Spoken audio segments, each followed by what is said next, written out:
દોસ્તો, છેલ્લા કેટલાય સમયથી ડેડિયાપાડાના ધારાસભ્ય આમ આદમી પાર્ટી એવા ચૈતરભાઈ વસાવા ચર્ચામાં છે.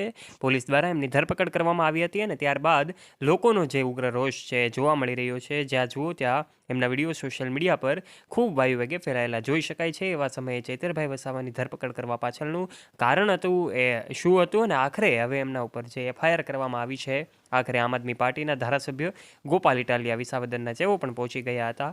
આ વકીલ ગોપાલ ઇટાલિયા જ્યારે પહોંચે છે ત્યારે એમની ગાડી પણ રોકવામાં આવે છે, કોર્ટમાં જવા નથી દેવામાં આવતા. આ સમગ્ર ઘટના વિશે ઉગ્ર રોષ પણ લોકોમાં જોવા મળી રહ્યો છે. ત્યારે હવે જેલની અંદર જ્યારે ચૈતર વસાવા છે ત્યારે સમગ્ર ઘટના જાણવા માટે વિડીયોમાં આગળ વધીએ તે પહેલાં આપ અમારી યુટ્યુબ ચેનલ ઉપર પહેલીવાર આવ્યા હોય તો બેલ આઇકન દબાવીને સબસ્ક્રાઇબ કરજો અમારી યુટ્યુબ ચેનલને.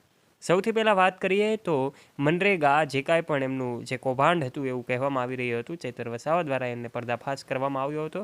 ત્યારે ગોપાલ ઇટાલિયા એવું કહી રહ્યા હતા કે આ મનરેગા કૌભાંડ જેની જાણકારી એના પુરાવા ચૈતર વસાવા પાસે હતા અને એમની ધરપકડ કરવામાં આવી. અને જ્યારે ગોપાલ ઇટાલિયા એમને મળવા માટે જઈ રહ્યા હતા કોર્ટની અંદર, ત્યારે કોર્ટની બહાર જ એમની ગાડી રોકવામાં આવે છે. એમને વકીલ તરીકે ગોપાલ ઇટાલિયા જ્યારે જઈ રહ્યા હતા તેમને અંદર જવામાં નથી દેવામાં આવતા અને જે કાંઈ પણ વિડીયો છે સોશિયલ મીડિયા પર ખૂબ વાયુવેગે ફેલાય છે. અલગ અલગ વકીલો પણ એમની વારે આવે છે, અલગ અલગ વકીલો પણ મેદાનમાં આવે છે. એવો કહે છે કે આખરે એક વકીલને કોર્ટમાં ન જવા દેવામાં આવે તો એ કેટલું અયોગ્ય કહેવાય. દેશનો કાયદો વ્યવસ્થા પોતાના હાથમાં લઈને ફરતા લોકો જ્યારે હવે એક વકીલને જ કોર્ટમાં નહીં જવા દે તો પછી વકીલ ક્યાં જશે? સુરતના જાણીતા વકીલ મેહુલ બોગરાએ પણ આ મુદ્દે પ્રતિક્રિયા અર્પણ કરી હતી. આ મુદ્દે અલગ અલગ વકીલો પણ મેદાને આવ્યા હતા. આખરે આ જે ઘટના બની રહી છે, આખરે આ દેશ ક્યાં જઈ રહ્યો છે, આ દેશનો કાયદો વ્યવસ્થા ક્યાં જઈ રહ્યો છે, ત્યારે ચૈતર વસાવાની ધરપકડ જ્યારથી પણ કરવામાં આવી છે ત્યારથી એમના આદિવાસી સમાજમાં એક ઘેરા રોષનો માહોલ છે. સૌ લોકો ઉગ્ર રોષમાં છે. સૌ પાર્ટી ભૂલીને એક સમાજના સંગઠનમાં, સમાજના સમર્થનમાં આવીને જ્યારે લડી રહ્યા છે, ત્યારે હવે ચૈતર વસાવાને વડોદરા ખાતેની જેલમાં લઈ જવામાં આવ્યા છે. ત્યાં 2 દિવસ રહેશે.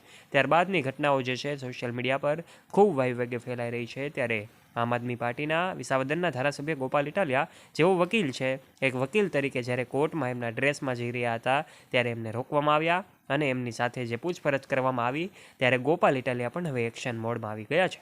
એમણે કહ્યું છે કે મને ખોટી રીતે વકીલને જ્યારે રોકવામાં આવ્યા ત્યારે આ અંગેની ફરિયાદ જે કાંઈ પણ લોકો છે સિસ્ટમમાં જોડાયેલા અને મને રોકનારા લોકો છે એમની સામે હું ચોક્કસપણે ફરિયાદ કરીશ.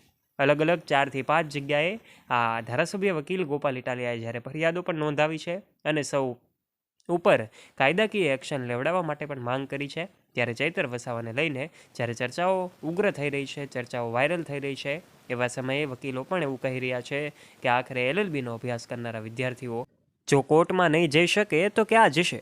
આવા અનેક સવાલોની વચ્ચે જ્યારે વકીલો પણ બોલતા થયા છે, કારણ કે આ ચૈતર વસાવાને મળવા જ્યારે કોર્ટની બહાર ગોપાલ ઇટાલિયાને રોકી દેવામાં આવે છે, ગોપાલ ઇટાલિયા સાથે પૂછપરછ કરવામાં આવે છે, ત્યારે ગોપાલ ઇટાલિયા પણ એમનું રૌદ્ર સ્વરૂપ બતાવે છે. આખરે ધારાસભ્ય ગોપાલ ઇટાલિયા વકીલ પણ છે સાથે, એવો એમણે પણ સ્પષ્ટપણે કહ્યું છે કે એવો કાયદો હોય તો મને બતાવો કે વકીલ ધારાસભ્ય વકીલાત ન કરી શકે, વકીલ તરીકે ન જઈ શકે. એમણે સ્પષ્ટપણે એવા દાવાઓ કર્યા. આખરે આ તમામ લોકો જેમણે રોકવામાં જેઓ જોડાયેલા હતા તમામની ઉપર કાર્યવાહી કરવા પણ ગોપાલ ઇટાલિયા હવે એક્ટિવ થયા છે. ત્યારે આ સમગ્ર ઘટના વિસાવદરની પેટા ચૂંટણીની લઈને જ્યારે ગોપાલ ઇટાલિયા ચર્ચામાં છે ત્યારે ચૈતર વસાવાની આ ઘટના વિશે આપ શું કહેવા માગો છો? આપના વિચારો નીચે કમેન્ટ બોક્સમાં આપ કમેન્ટ કરીને અવશ્ય જણાવજો. અને જો દોસ્તો તમને આ માહિતી પસંદ આવી હોય તો આ વિડીયોને લાઇક કરજો, તમારા ફ્રેન્ડ્સ સાથે આ વિડીયોને શેર કરવાનું ના ભૂલતા, તથા આવા ને આવા રસપ્રદ અને રોચક વિડીયોઝ માટે નીચે રહેલું બેલ આઇકન દબાવીને સબસ્ક્રાઇબ કરી લેજો અમારી યુટ્યુબ ચેનલને.